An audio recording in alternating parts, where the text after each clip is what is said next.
Olá, meu nome é Cíntia, sou doutoranda do Programa de Pós-Graduação em Desenvolvimento e Inovação Tecnológica em Medicamento e venho trazer um pouco sobre a classificação e nomenclatura de aminoácidos. Inicialmente, o que são os aminoácidos? Os aminoácidos são moléculas orgânicas, sendo as unidades estruturais fundamentais de proteínas e peptídeos. Estes apresentam os seguintes grupos químicos comuns a todos eles: um grupo carboxila, um grupo amino, um átomo de hidrogênio e um radical ou cadeia lateral.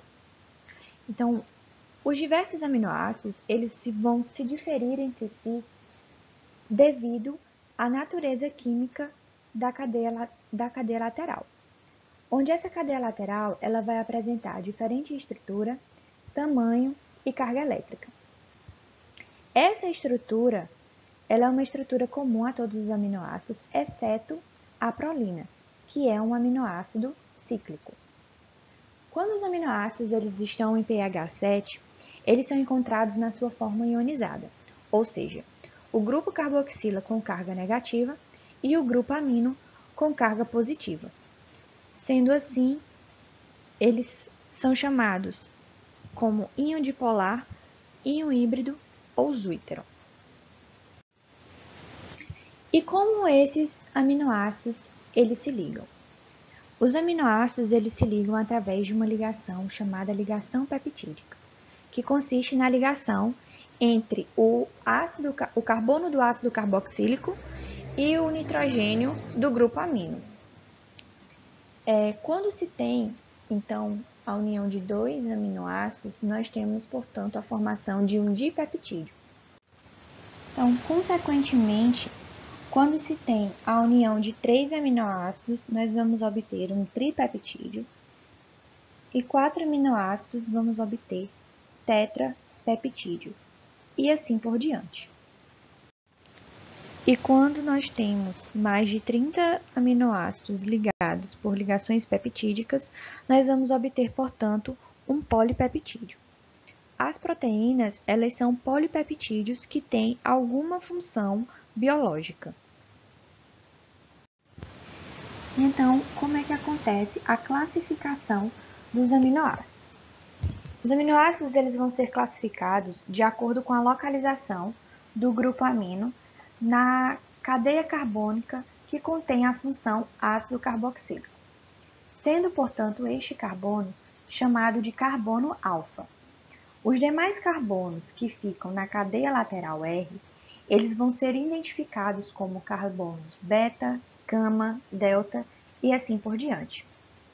Para a maioria das moléculas orgânicas, os átomos de carbono, eles são numerados, eles são simplesmente numerados como carbono 1, carbono 2, carbono 3. E essa numeração, ela começa a partir de uma das extremidades, dando preferência ao carbono com o substituinte contendo o átomo de maior número atômico. Como, por exemplo, aqui no caso da lisina, onde o carbono 1 é o carbono do ácido carboxílico, onde nós vamos ter, na sequência, o carbono 2, 3 e assim sucessivamente até o carbono 6. O carbono alfa no caso, o carbono 2, é o carbono que fica entre o grupo ácido carboxílico e o grupo amino.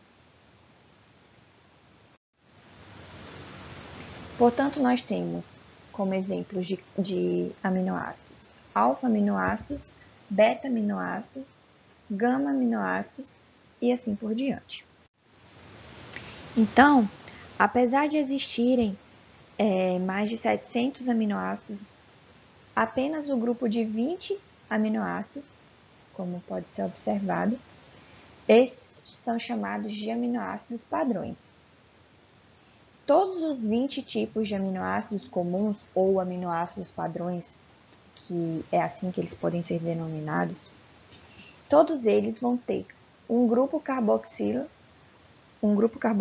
e um grupo amino ligados ao mesmo átomo de carbono, sendo o carbono alfa.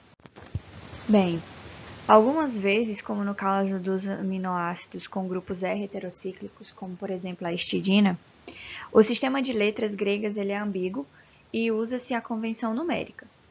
Assim como também nos casos de aminoácidos com cadeias laterais ramificadas, como por exemplo a leucina, os carbonos que se equivalem, eles recebem números após as letras gregas, como por exemplo a leucina, ela tem carbonos delta 1 e delta 2. Também a classificação dos aminoácidos pode acontecer de acordo com a polaridade do grupo R. Então, o que seria polaridade? Polaridade é a capacidade de um grupo químico formar polos elétricos, o que possibilita a esse grupo se solubilizar em água, interagindo com ela por pontes de hidrogênio. Os aminoácidos apolares eles são insolúveis em água por apresentarem em sua cadeia lateral apenas hidrocarboneto.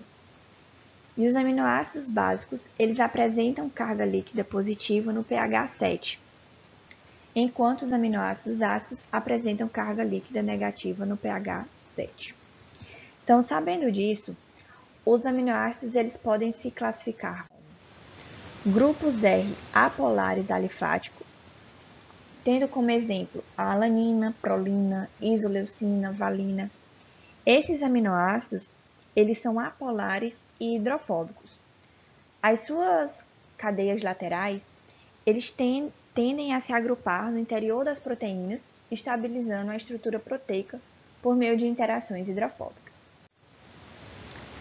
Uma outra classificação são os grupos R aromáticos, como exemplo da fenilalanina, tirosina e triptofano, onde o grupo R são de cadeias laterais aromáticas, sendo, portanto, relativamente apolares, consequentemente hidrofóbicos. A tirosina e o triptofano, eles são significativamente mais polares do que a fenilalanina, devido ao grupo hidroxila da tirosina e ao nitrogênio do grupo indol do triptofano. Outra classificação são os grupos R polares não carregados, tendo como exemplo os aminoácidos treonina, cisteína, asparagina, glutamina e serina.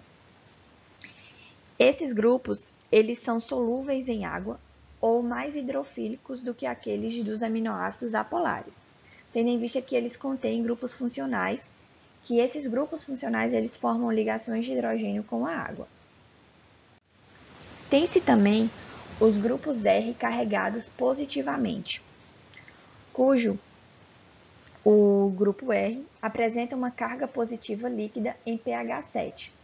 São denominados como aminoácidos básicos. Como exemplos, nós temos a lisina, arginina e histidina. Também existem os grupos R carregados negativamente, como o aspartato e o glutamato, sendo, portanto, aminoácidos ácidos. Eles têm uma carga negativa líquida em pH 7. Uma outra classificação dos aminoácidos é quanto às necessidades nutricionais, no qual eles podem ser divididos em aminoácidos essenciais e aminoácidos não essenciais, onde os aminoácidos essenciais são aqueles encontrados nos alimentos e os não essenciais são aqueles encontrados nas células.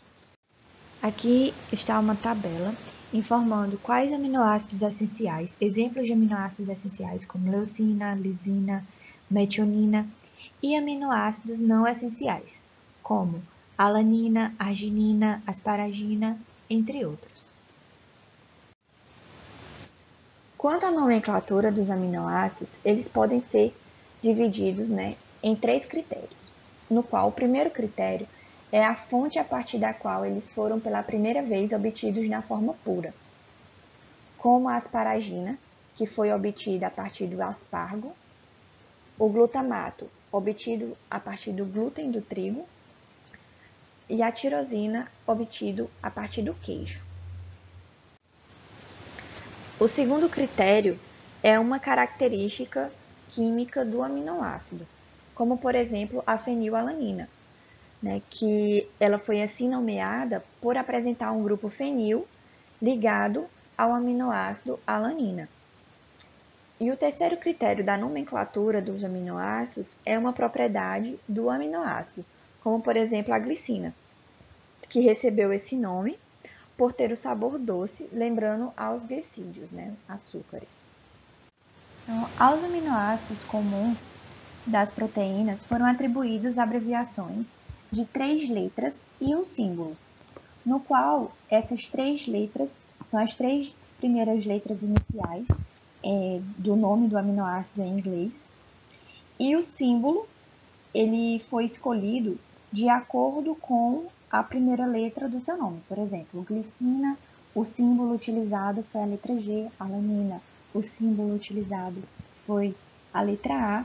Entretanto, existem alguns que o símbolo não é associado à primeira letra do nome, como por exemplo, o triptofano, que foi escolhido o W, e a lisina, que foi escolhido, né, a letra K.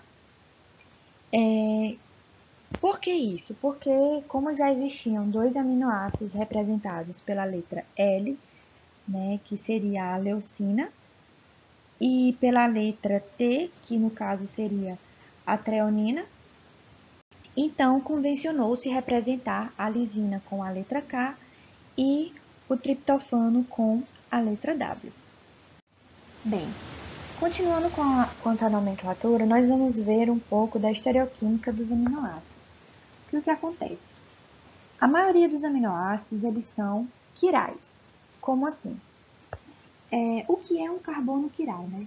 O carbono quiral é aquele cujos seus 4 ligantes são 4 ligantes diferentes.